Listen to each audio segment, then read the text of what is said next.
ابتكر هذا الصياد طريقة فريدة لصيد الأسماك جعلته يشتهر في جميع أنحاء العالم. لم يستخدم صنارة أو أدوات معقدة، بل اكتفى بشبكة صيد بسيطة وضع بداخلها الطعم ثم ألقاها في النهر، وبعد ساعتين فقط رفع الشبكة ليذهل الجميع بالنتيجة. عشرات الأسماك كانت محاصرة داخلها، دخلت من تلقاء نفسها، وكل هذا من أجل إعجابه.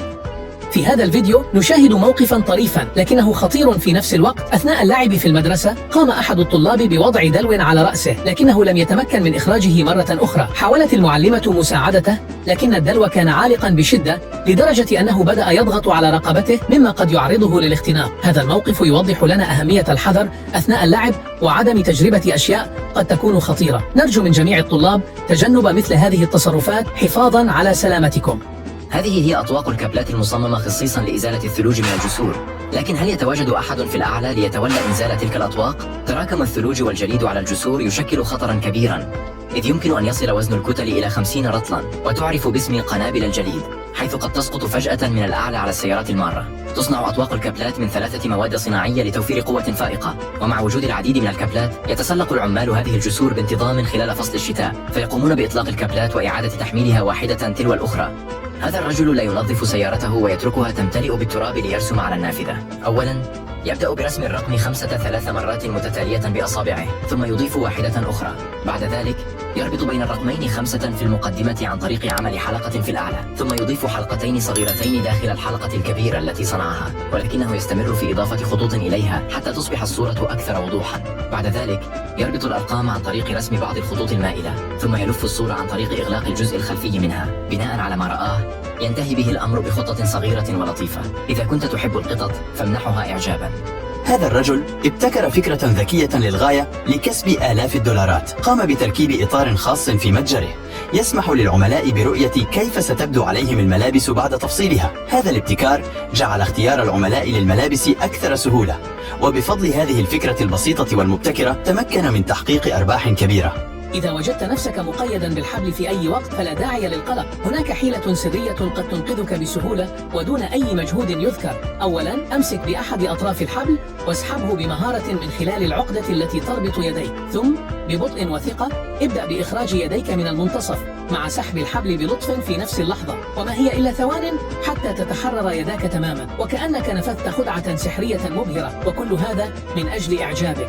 بينما كانت هذه المرأة في طريقها إلى العمل حالفها الحظ بالعثور على قطة في وضع مثالي لالتقاط صورة سريعة لها، ولكن ما لم يخطر ببالها أبدا بعد دقائق قليلة من التقاط الصورة لاحظت أن القطة بدت وكأنها لا تتحرك وكأنها فقدت الحياة. تسلل القلق إلى قلبها فمدت يدها بحذر لتتحقق مما يحدث، وما إن لمستها حتى تحركت القطة فجأة كاشفة عن حقيقة الأمر. لم تكن سوى غارقة في قيلولة خفيفة. هل يمكنك أن تتخيل حذاء ليس مجرد وسيلة للمشي، بل هو ينبوع من الماء المنعش؟ نعم، هذا الحذاء العجيب يمكنه أن يروي عطشك أينما كنت. يمكنك استخدامه لغسل يديك، رش وجهك بقطرات باردة في يوم حار، بل وحتى الاستحمام به في أي مكان تريده. ولكن هنا يكمن السر المحير، من أين يأتي هذا الماء؟ أول يوم عمل دائما ما يكون مليئا بالمفاجآت والتحديات، لكن أن يطلب منك جمع الشرارات هذا شيء جديد. تخيل أنك تدخل موقع العمل بحماس وطاقة، وتصادف زميلك الأكبر سنا يقول لك بجدية: خذ هذا الدلو وابدأ بجمع الشرارات. العامل الجديد لم يتردد ولو للحظة، وأخذ المهمة على محمل الجد. بدأ بالركض هنا وهناك محاولا الإمساك بتلك الشرارات الطائشة التي تنطلق في كل اتجاه. الجميع حوله ينظرون إليه بإعجاب، بينما هو يبذل قصارى جهده وكأنه في مهمة لإنقاذ العالم. يظن الجميع أن هذا الرجل قد فقد عقله، إذ يبدو وكأنه يحاول إفراغ مياه النهر باستخدام درعه المعدني، لكن الحقيقة أنه ليس مجنونا بل عبقريا، فهو يدرك أن بالقرب من الأنهار يمكن العثور على الكنوز المخفية. وبعد هذا الاكتشاف لن يعتقد أحد أنه مجنون مرة أخرى، إذ يبدأ بجمع كميات كبيرة من الرمال وسحبها داخل درعه المعدني الذي لا يحتوي على أي ثقوب صغيرة، لذا يتوجب عليه تصفية الرمال شيئا فشيئا بحركات حذرة ومدروسة حتى يتمكن من إزالة الشوائب تماما. وعندما يتحقق مما وجده يكتشف كنزا ثمينا، قطعا صغيرة من الذهب كانت مدفونة في الرمال.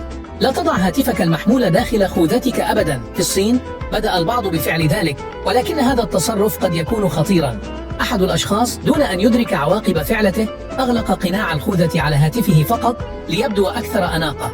من الخارج بدا وكأن لون عينيه يتغير بشكل مذهل، لكنه في الحقيقة لم يكن سوى انعكاس شاشة الهاتف على واقي الشمس.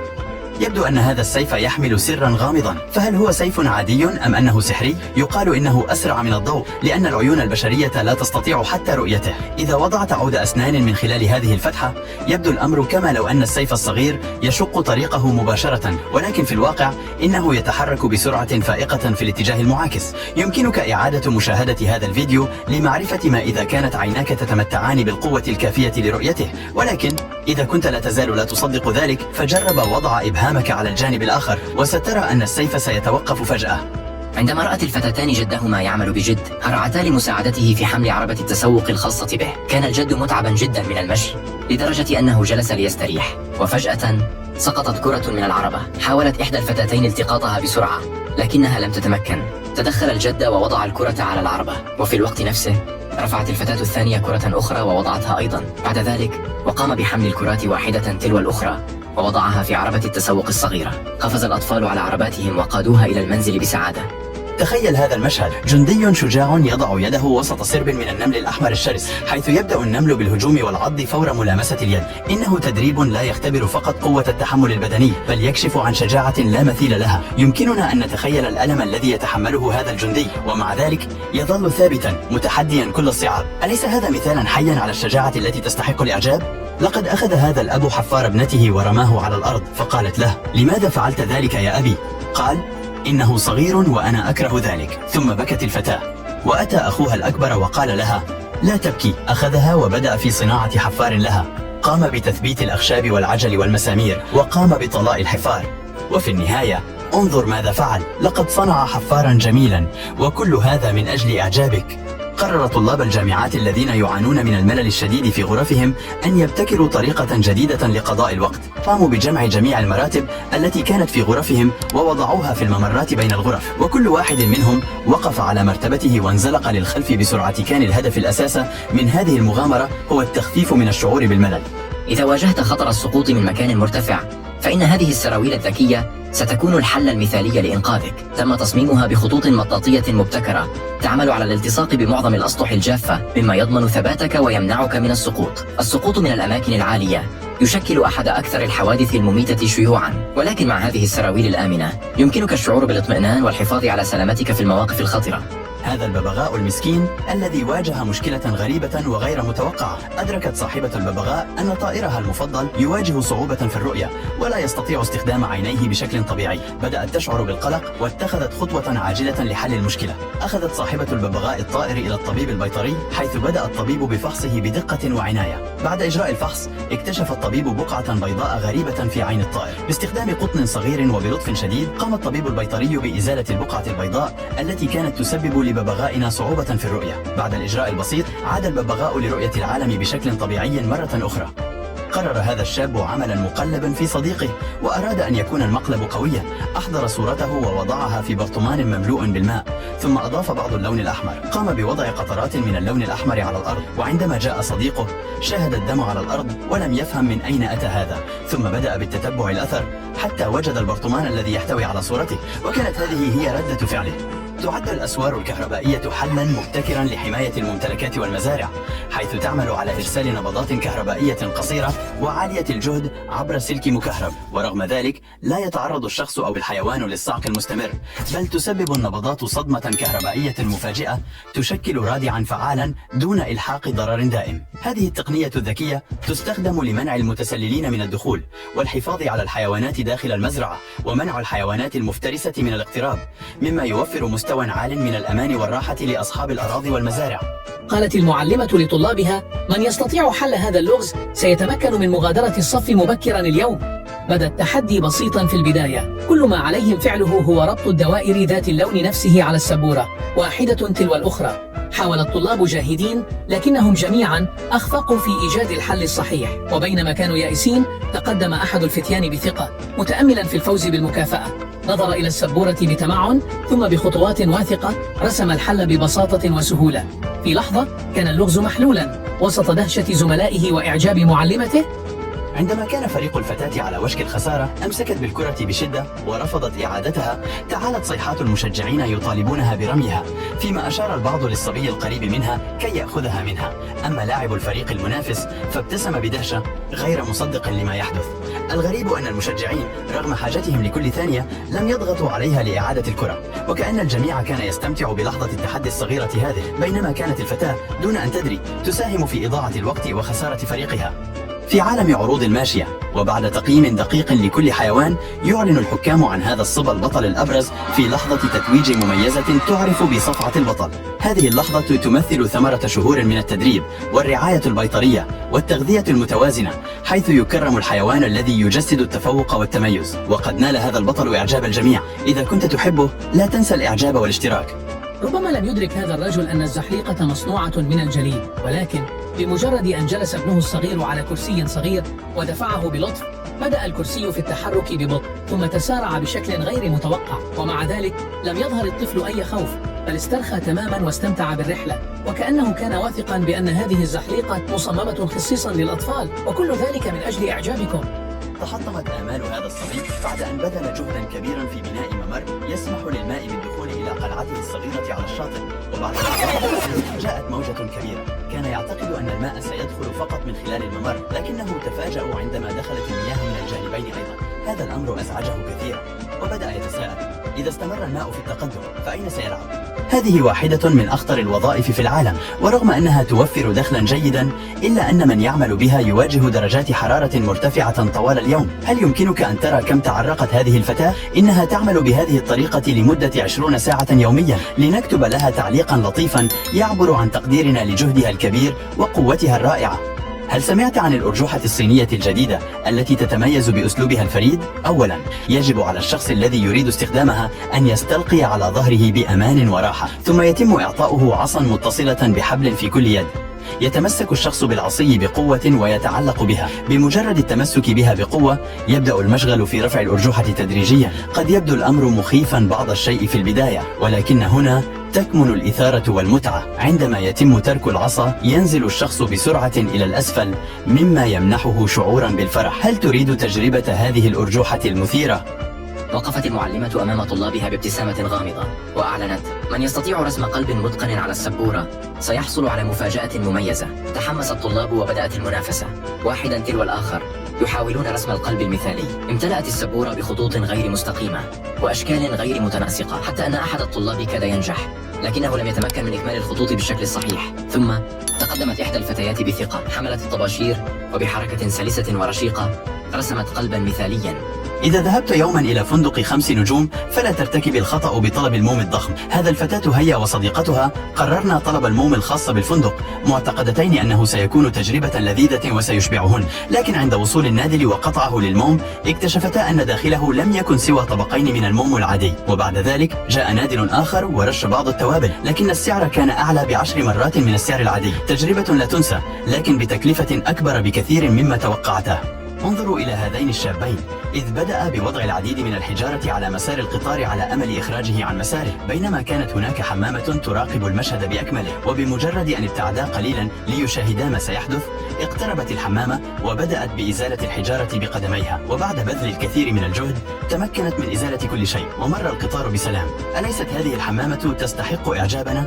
جاء رجل أصلع إلى الحلاق ليقص ما تبقى من شعره، فحلقه بالكامل حتى أصبح رأسه ناعما تماما. بعد ذلك قام الحلاق بدهن فروة رأسه بمادة لزجة، ثم بدأ بتشكيلها بعناية على هيئة مربع متناسق. لم يكتفي بهذا، بل غرس في الطبقة اللزجة عيدانا خضراء صغيرة وكأنها براعم تنمو على رأسه. وفي لمسة إبداعية أخيرة سكب الماء فوقها ليحول رأس الرجل إلى حوض زراعي ينبض بالحياة. هذا الرجل وضع $1 واحدا داخل برتقالة صغيرة، بعد ذلك وضعها داخل برتقالة أكبر وقام بحشوها باللب، ثم ألصقها وصنفرها وأضاف الطلاء لجعلها تبدو طبيعية. ومع ذلك كان ما يزال خائفا على $1، لذلك قرر وضع البرتقالة داخل ليمونة كبيرة، حيث قام بحشوها أيضا باللب، ثم ألصقها وصنفرها وأعاد تلوينها وجعلها تبدو كأنها ليمونة طبيعية. وبرغم ذلك ظل خائفا. أخيرا وضعها داخل بطيخة كبيرة وقام بحشوها باللب ورش اللصق، ثم صنفرها ووضع الطلاء عليها ليجعلها تبدو كبطيخة حقيقية. أحتاج لونا مثله تماما. من هناك. انتظر قليلا، دعني أرى ما أستطيع فعله. أهل يمكنك جعل اللون يتطابق بالضبط. استرح قليلا وسترى بعينيك. إذا نجحت ستعجب الناس بالفيديو. تحدي مقبول، دعنا نبدأ. سأفعل كل ما بوسعي لك، أصنع لك هذا اللون. لن يطول الانتظار كثيرا. تفضل، اللون الذي طلبته. جميل جدا، يستحق الإعجاب. سيعجب الناس بهذا الفيديو حقا. ألقى هذا الرجل بجميع قططه في قارب آخر وسط النهر بدافع الفضول ليرى إن كانت ستنقض على الأسماك التي تسبح فيه، ولكن المفاجأة المضحكة كانت أن القطط لم تعر الأسماك أي اهتمام. عندها أدرك الرجل أن اصطحابها معه في رحلات الصيد لن يفسد الأمور، بل ربما ينتهي بها الأمر بمساعدته. ومنذ ذلك اليوم أصبحت القطط رفاقه الدائمين في كل رحلة صيد. انظروا، لقد تمكن هؤلاء الرجال المبدعون من بناء سيارة كاملة باستخدام البالونات، ولكن التحدي الأكبر لم يكن في صنعها بل في إنزالها من الطابق الثالث داخل المول دون أن تنفجر أي بالونة واحدة. تخيلوا أن انفجار بالونة واحدة فقط كان سيعني ضياع جهد 4 أيام كاملة من العمل المتواصل. بحذر شديد ودقة متناهية بدأوا في إنزال السيارة خطوة بخطوة حتى وضعوها بسلاسة في منتصف المول. والمذهل في الأمر أن هذه السيارة لم تكن مجرد شكل عشوائي، بل بدت وكأنها حقيقية تماما. أليس هذا إنجازا يستحق الإعجاب؟ لهذا السبب يتميز الأطفال في الصين بذكاء فائق، بينما يعتمد العديد من الآباء حول العالم على تقديم وجبات غير صحية لأطفالهم مثل الأطعمة السريعة والمقلية في وجبة الإفطار. يحرص الآباء في الصين على اختيار أطعمة مغذية تعزز صحة أطفالهم ونموهم العقلي والجسدي. كل صباح يقدمون لهم براعم الفاصوليا الخضراء الغنية بالفيتامينات والعناصر الغذائية الأساسية، مما يمنحهم بداية يوم مليئة بالطاقة والتركيز. هذه العادات الغذائية الصحية قد تكون السر وراء تفوقهم وذكائهم المذهل. في هذه المدرسة تم تنظيم تحد فريد من نوعه للأمهات، حيث طلب منهن التعرف على أطفالهن فقط من خلال أصواتهم. بدأ الأطفال الواحد تلو الآخر بقول كلمة أمي، وكانت اللحظات مليئة بالتشويق والمشاعر. الأم الأولى تعرفت على صوت ابنتها من اللحظة الأولى، والأم الثانية أيضا لم تخطئ في تمييز صوت صغيرتها، وكذلك الأم الثالثة نجحت في التعرف على صوت ابنتها بكل فخر. فهنا نتساءل، إن لم تكن الأم قادرة على تمييز صوت طفلها فمن ذا الذي سيفعل؟ إذا كنت تحب والديك وتقدر دورهم في حياتك، لا تنسى أن تترك إعجابا واشتراكا تعبيرا عن امتنانك وحبك لهم. انظر جيدا، ها هي الفتاة، وهنا الكلب، وهنا الطاولة. يمكنك بسهولة رؤية مدى بعد كل واحد عن الآخر، ولكن إذا لم تكن هناك كاميرا أمنية داخل المنزل فمن يدري بالضبط، قد يكون الكلب بريئا تماما. وبرأيك ما السبب الذي حطم زجاج الطاولة؟ كانت تلك الفتاة الصغيرة تفيض حماسا وهي تترقب لحظة لقاء شقيقها، وبمجرد أن رأته يقترب فتحت ذراعيها على اتساعهما متلهفة لضمه بحب، لكن بدلا من ذلك فاجأها بحركة دافئة تحمل في طياتها أسمى معاني الحب الأخوي، ليريها بطريقته الخاصة كيف يكون الحب الحقيقي بين الأشقاء.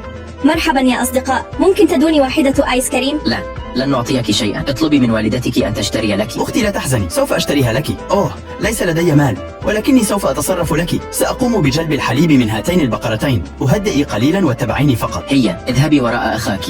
أنا لا أريد حليب، أنا أريد الآيس كريم. أين الآيس كريم يا أخي؟ ها أنا أقوم بصنع الآيس كريم لك. هل تعتقدون أن الناس سيعجبهم هذا الآيس كريم وسيتابعون بالفيديو ويشتركون في القناة؟ أعتقد أنهم سيفعلون ذلك لأننا نقوم بصنع آيس كريم طبيعي. سوف نضعه في الثلاجة وننتظر حتى يتجمد. أختي ليلى، الآن تعالي، الآيس كريم جاهز. شكرا لك أخي، طعمه لذيذ جدا. استمعوا إلي جيدا يا أولادي. ها نحن نستمع إليك يا أبي. أنتم الآن على وشك الدخول إلى المدرسة، ويجب عليكم تعلم الأخلاق الحميدة لتصبحوا أنيقين عندما تمرون أمام الآخرين. لا تمروا هكذا، بل بهذه الطريقة لأنها أفضل، ولهذا لا نستخدم هذه الطريقة، بل نستخدم المنديل بهذه الطريقة. والآن إذا جلسنا لا نجلس هكذا، فهذا خطأ كبير. هنا الطريقة الصحيحة للجلوس. الآن اجلسوا أمامي واتبعوا تعليماتي. وهل تظن أن أحدا سوف يعجب بهذا الفيديو؟ أعتقد أن الكثير من الناس سيعجبون به، فهو مليء بالنصائح المفيدة والأخلاق الحميدة